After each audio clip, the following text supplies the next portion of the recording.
সোনা দে সুৰক্ষিত তন আৰু চান্দি দে তেজ দিমাগ। কথাষাৰ মিছা নহয়, কথাষাৰ সঁচাই। সোণাই এটা হৃষ্টপুষ্ট শৰীৰ দিব পাৰে আৰু ৰূপাই এটা তীক্ষ্ণ মগজু দিব পাৰে, স্মৃতিশক্তি বঢ়াব পাৰে।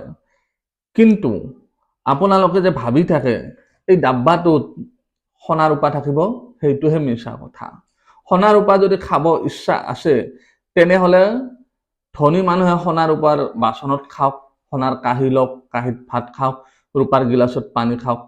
কিন্তু যদি দুখীয়া মানুহ হয় তেওঁলোকে কি কৰিব? যিকোনো দুখীয়া মানুহৰ ঘৰত এটা সৰু হ'লে সোণাৰ আঙুঠিটো থাকেই। তেওঁলোকে ৰাতি সেইটো পানীত ডুবাই থৈ ৰাতিপুৱা সেই পানীখিনি শিশুক বা ডাঙৰকো দিব পাৰে, খাব পাৰে। আৰু ৰূপাৰো ক্ষেত্ৰতো একেই, এটা ৰূপাৰ পইচা ৰাতি পানীত তিয়াই থৈ ৰাতিপুৱা খুৱাব লাগে। এইটো খালে কি হয়? স্মৃতিশক্তি বাঢ়ে আৰু হৃষ্টপুষ্ট হয়, ইমিউনিটিও বাঢ়ে।